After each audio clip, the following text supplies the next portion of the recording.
Move over, Justice League. The kids are taking over. And by kids, I mean the outsiders. Let's get into it. It's Young Justice Outsiders After Show. Let's go. You're tuned in to AfterBuzz TV, the ESPN of TV talk. Now, let the buzz begin. What up, what up, what up, guys? We are here. We got the Young Justice After Show. We are talking episode 14 through 17. So the first 4 episodes, they go in line with episode 14, Influence, episode 15, Leverage, episode 16, Illusion of Control, and episode 17, First Impression. But before we get into it, I gotta introduce you to my ride or die, my partner, my host, Anais. What's up? Hi everyone, I'm so happy to be here. I'm so happy that Young Justice is back because I watched, when it was on Cartoon Network, and really sad that it got canceled. So I'm happy I'm at an after show and we can talk about it. I know it's been, not only did they have like a big break, but then they brought it back January. We had all the shows, and then they gave us another break. So we're back. We got the next pair of episodes to talk about, and let's just get into it. But before we get into the first episode, we have all 4 episodes. We have a lot going on. We talk about all the things about Garth. We talking granny goodness. We're talking just everything that went on in the first 4 episodes. But what was just your overall thoughts Of the first half? Of the first 4 episodes, overall thoughts. Well, a lot of characters. It's hard, to keep up with everything that's going on, but it's keeping it interesting. And I was thinking about all the kind of big bads and villains, which is quite a bit. So I'm very interested to see how all that's going to play out. And obviously, I want to know what's going on with the big kind of cliffhanger wow moment from the mid-season finale with when we found out that Tara's working with Deathstroke. So yeah, I mean, there, like you said, there's a lot of character development. There's and I love Forager yes. For life. Forager is a fan favorite for sure. Yeah. But like you said, there's so much going on, and there was so much going on. I forgot to introduce myself. I am you guys' host. My name is Jeff, and we're just talking all things Young Justice. But yeah, like we said, there was so much going on. But in the first episode, we got episode 14, Influence, and there's so much influence going on in this show. And speaking of influence, Granny Goodness has so much influence throughout the show, throughout different characters in the show, but she doesn't have that much influence when it comes to Garth. He's changing he's not really agreeing with what she's doing anymore. He's starting to see her for what she truly is, or at least what he thinks she truly is, because she has some stuff up her sleeve, and that's what she alluded to. But what do you think about their relationship starting from episode 14? I'm glad to see, Garth, stepping up and not being naive, and kind of, because so that frustrates me sometimes when I see characters and they have evidence right in front of them that somebody that they work with or or something or respect is doing something bad, but they refuse to believe it. So I'm glad that he's getting smart about it. Oh shoot, no, she's actually not a good person. I'm I feel bad that he can't leave the contract, the acting one, but he's right when he said she can't control what I'm doing in my off hours. So go Garth. Yeah, I think it's gonna be very interesting to see how she treats him going forward, because she knows that he's not really about it anymore, that he knows her for who she truly is. And she's kind of torturing him, with the 52 takes. Exactly. So but another one. That's kind of, I think, the only thing she can really do right now. So she's kind of whatever I can do to torture him, I'm going to do it while I can. Yeah, and we see him throughout this episode and the ones after. He starts to abuse some of the powers that he does have and find the powers that he does have while still being under contract. So that's going to be cool to see, and cool to see throughout the episodes after that. But one thing that was kind of stood out in this episode specifically was Halo, and how she talked about how she didn't really identify as a woman or as a man, because she was never really born a woman or a man. So this is kind of cool to see, especially in a comic show, animated show that are predominantly for younger fans. It's cool to see that represented and brought up to light. So what did you think when you heard that? Were you surprised or? No, I wasn't surprised. I actually thought it was just really cool, and it didn't seem it was kind of being thrown into your Exactly. shoved into it your wasn't face. right in front of your face. It was just like, I mean, it was understandable, you know. She's like, I was just kind of like a spirit, really. Like, I wasn't really like a human. So she's like, I'm in a girl's body. I do have that form, but like I don't really feel like that's what I am, or I'm not sure what I am. And you know, a lot of people feel that way growing up. You know, that what they feel on the inside may not match what they look like on the outside. And I thought it was really like sweet that Brion said that he'll still, you know. She's like, oh, is that okay with you? And he was like, yeah, like he still accepts her. I was like, yes. Exactly. Like she was looking for like almost like approval, because she was so nervous to express like how she actually felt. And that has to be somewhat of a feeling for a lot of people when you're expressing your true self and you're like, is that okay though? Because people are told what is okay and what isn't okay. So seeing that on this show was really cool to see. And I just wanted to make sure we highlighted that, because that's huge. And I wonder how that's going to go on throughout the next episodes, or if that's just like a one-off topic, because I hope not. That's a big topic, and I feel like a lot of people can learn from that. And I'm glad we just talked about it. Yeah, hopefully. And I think Hayla is one of the better characters, I think, just with this whole Outsiders thing, because I feel like I've seen her really grow. Like from when we first met her, I thought she was kind of, maybe she'd seem more like weak and scared and but she's really like, growing into her own. Like, she came in very green. She's growing into her own, like learning who she wants to be, how she wants to lead and stuff. So that only makes her grow even more. And I'm excited to see that growth, because I feel like she could be a very big leader in this group, especially of the younger guys, and maybe like second in command to Garth, or maybe take it over in a different way, or lead in different ways, because there's always new ways to lead and stuff. And having a female leader, or let me correct myself. Having a leader in general would be great. For having who happens to be a female would be. Yes, who happens to be a female. But yes, like I was just saying that because she didn't introduce herself that way. True. Sorry. So, but yeah, moving on to what else happened in the episode, we see Tara still working with Deathstroke, and it's just a little tease, but like, what is going on? When are they gonna figure it out that they got an inside they got pretty much a rat on their team. That's crazy. Yeah, I don't know. I feel like it's something that they're gonna tease us with throughout the whole season. Maybe like towards the end, we're finally gonna find out. And I wonder if anyone's gonna find out beforehand. Like, like they're not gonna see her text. Like, come on. when is something they tell her gonna actually pop up? Like, there's no way Deathstroke should have known that. Maybe that's why they start to look into it. I'm like, oh, maybe someone's talking to him. How does he know this? So I'm expecting something like that to happen, but I don't want to get in too many predictions because we got that for later.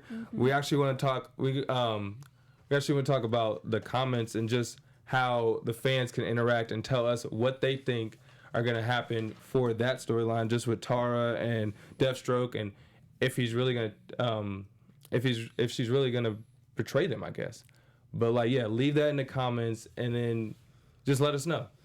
Yeah. So before we get on to the next episode, I just want to thank everyone for making AfterBuzz the ESPN of TV talk, and letting us bring you all these awesome after shows to you guys, like Young Justice, Outsiders, and I'm so excited to be on it, like I said earlier, and just to be able to be on other really cool after shows. This is my third one with Jeff. We have a lot of shows in common. Thanks for the awesome opportunity, and just thank you guys for watching. And if you like, comment, subscribe, give us a 5-star rating on iTunes, and please, we want to know what you think. So thank you guys for watching.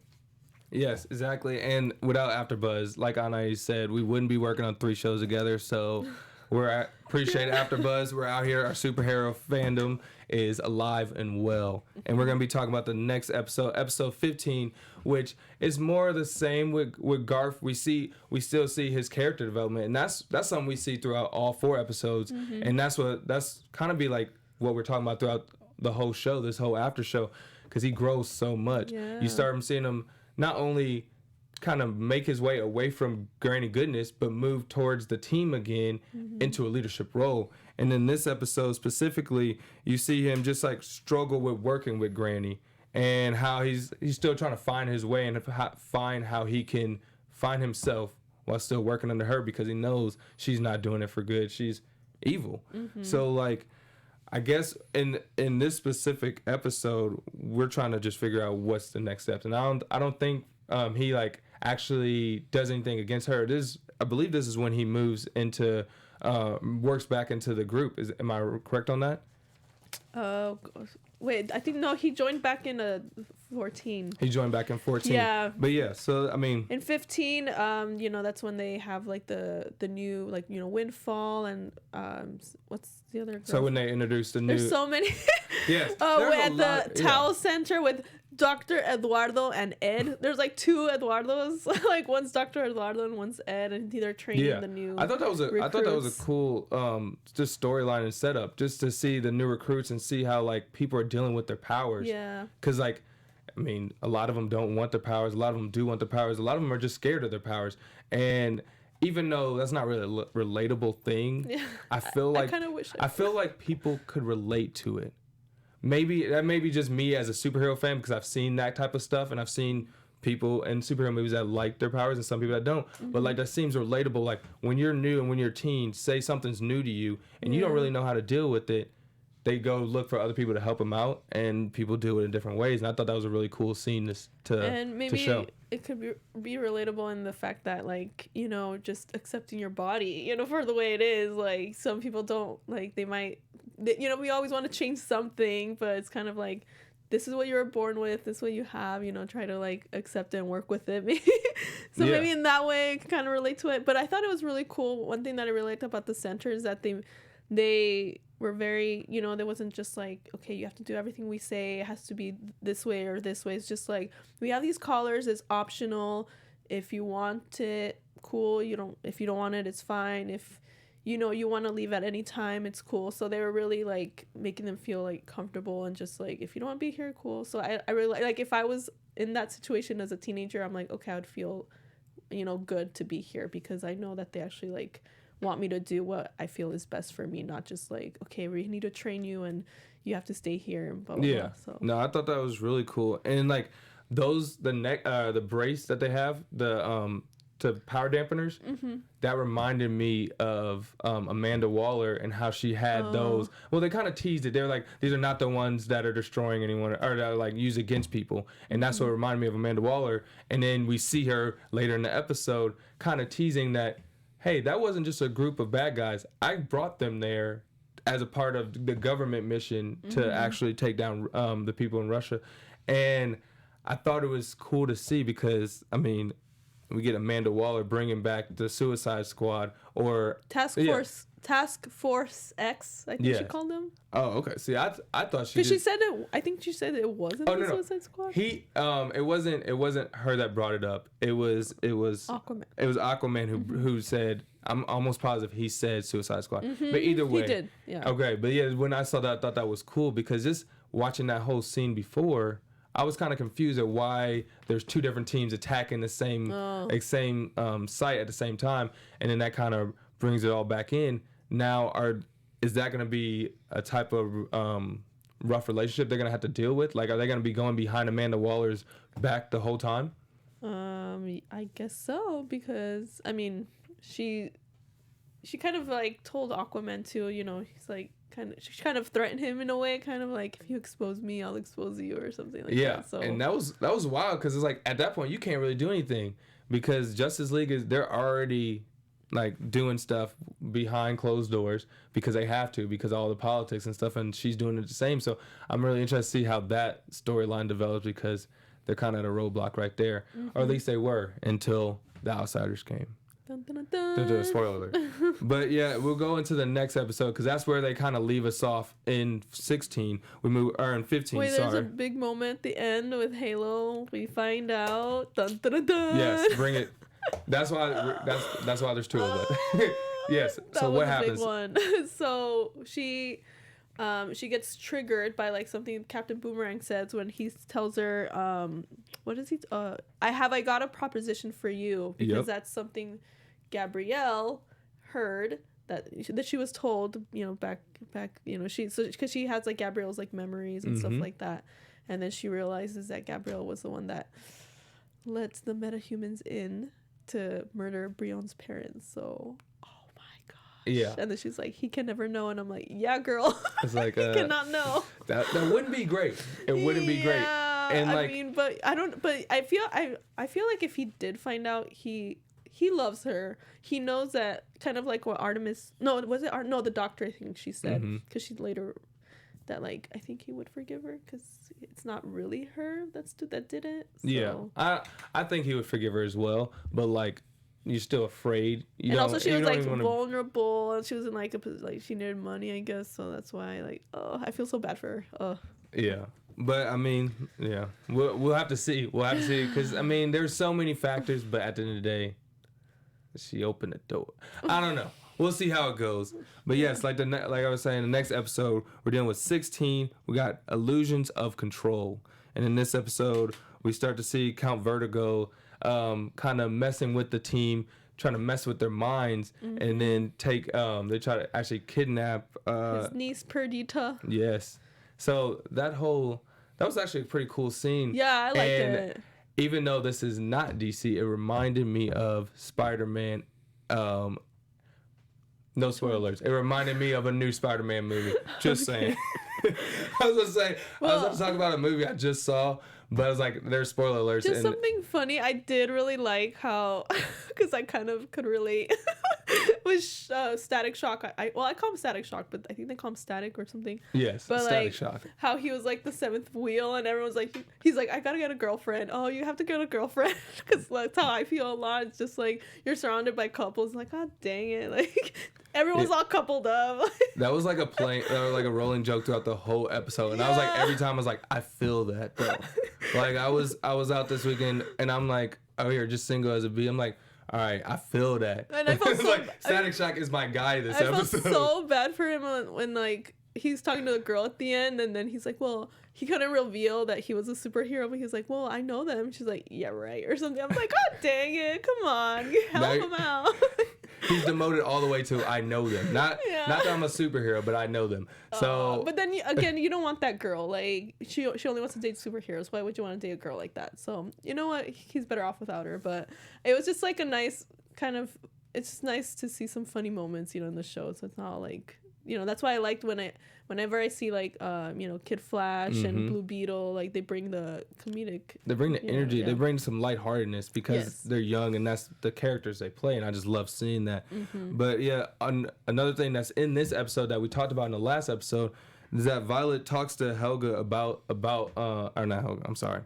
Dr. Helga. Yeah. So yeah, she talks to Helga about her vision or seeing Gabrielle open the door. So I'm interested to see where that storyline is going to lead off, because we see her on the phone after that, but we don't really see who she's talking to, and then what she's actually discussing.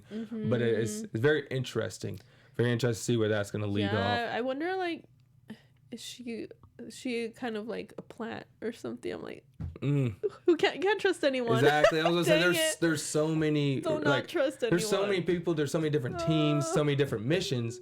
Yeah. And we definitely realize that in the next episode. Different teams, different missions, and we see the creation of a new team in episode 17 called First Impressions. We actually see the beginning of the Outsiders, and this has been just kind of teased throughout, obviously, with the name. But like in the last 4 episodes, you see Garth growing into his own man, and then now a team leader and the leader of the Outsiders. Yeah. And I thought this episode was really cool, and it was really, I don't know if the right word is grounded, and the only reason I say that is because how we compare the Outsiders as a young revolution or kids revolting against the institution or the government or policies or politics, the stuff that the Justice Leagues have to worry about.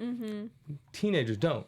They don't have any rules against them. In that world and stuff. So it was cool to see. And with Garth growing so much, that was a cool storyline. And what do you think about him being kind of be like the founding father of the Outsiders? I thought it was like a pleasant surprise, because if you would have asked me like months ago, do you think you could see Beast Boy leading a group, I would say no. Like, I don't know, I just never saw him as a leader. But now, just seeing kind of his growth and everything, it's just nice to see. I'm like, okay, it makes sense. And it's just like cool to see him, take the lead. And You know, hopefully they can do something good. It is risky to kind of put yourself out there as a superhero because you're putting, you know, the people you know at risk. That's your friends, your family, like everybody that surrounds you. But I is in danger. understand, you know, why he wanted to do it. Hopefully to like kind of get more goodwill on their side, and you know, because people are always like saying bad stuff about them or whatever. So hopefully it works out, but we'll see. And they talked about, I mean, they didn't even directly talk about it, but they showed the power of social media and how the young people can make a change through their platforms, and that's so much of today's world and how teenagers are changing the world through social media and through their own platforms and stuff. And that's another thing I loved about it. It's just like, and it's inspiring to see in on the show and in real life. It's just kids kind of, they're like, you know, I'm not gonna wait till I'm an adult, or like I'm not gonna wait for the adults to like fix everything. Like we're gonna, you know, be activists and do what we can, and you know, try to, you know, bring awareness to these issues. And And with that being said, that brings me directly to our special segment that we're doing for this series. It's called Outsider Spotlight.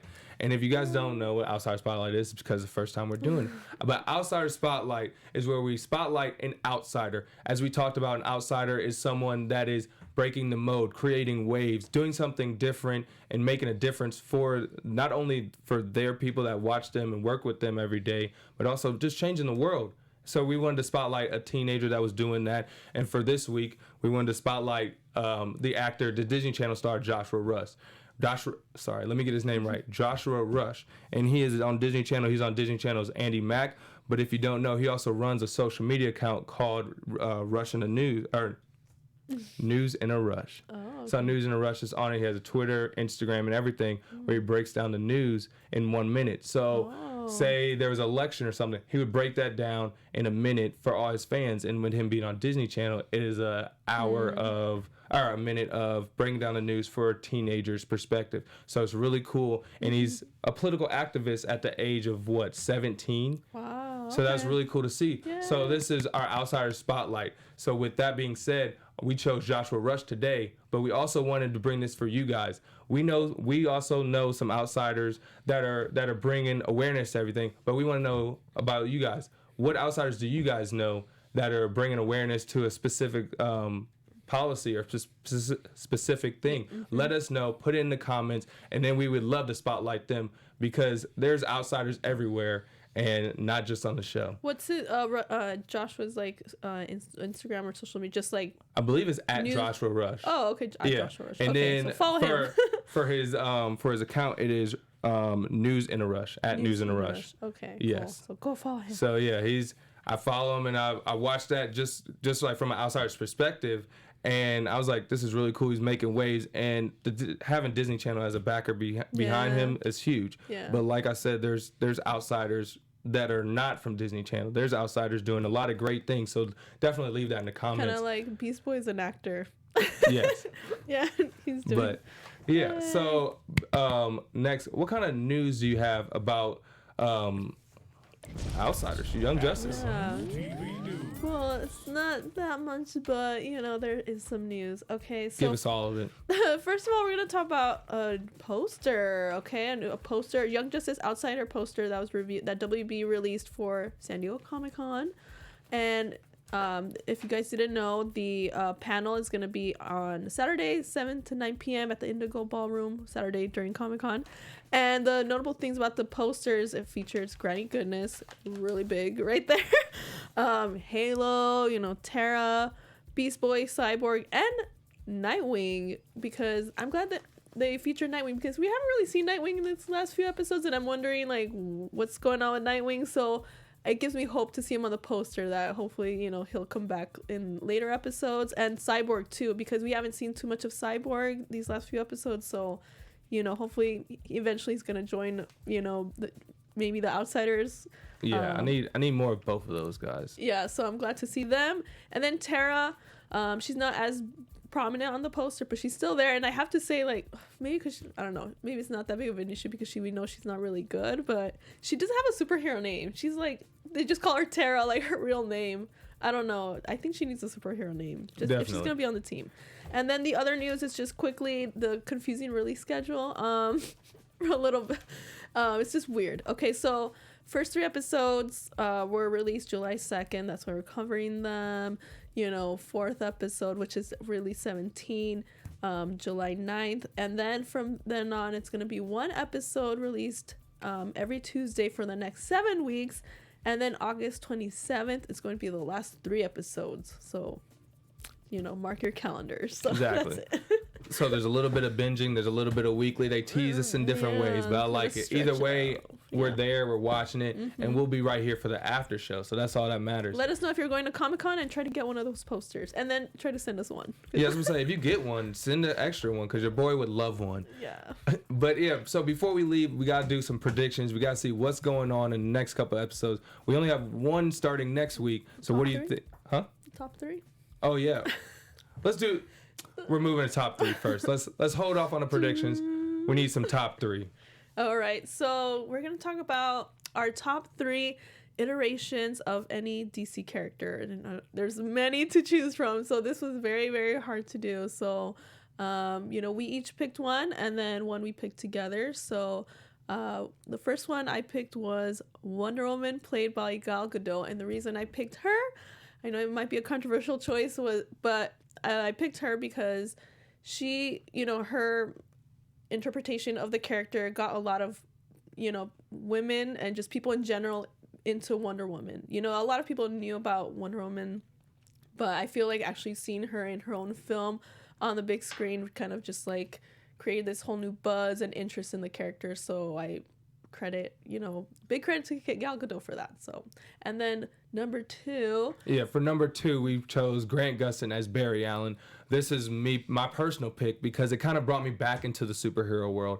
I was always a superhero fan, reading the comics and watching the different shows, but then that kind of dropped off. And then when I saw Grant Gustin back on The Flash, it re-energized me, and it made me watch Arrow, The Flash, Supergirl, all those different shows, Young Justice. So that's why I bring it to Grant Gustin as a Barry Allen. Yes, I love him. And then for our number 1, gotta go with Kevin Conroy as Batman from the Batman animated series, and a bunch of other things after that, because he's just mostly an iconic Batman voice. When I read Batman in the comics, I hear Kevin Conroy's voice. He just has like the best Batman voice. So what do you say about Kevin Conroy? Yes. So obviously everybody has their specific Batman. Everybody has their specific Flash and Wonder Woman. So please let us know who you guys' favorite rendition of your favorite star is, your favorite superhero is. Because I know there's like, I can't believe you didn't pick this person and that person. It's very Everybody hard to has pick opinions, so let me know,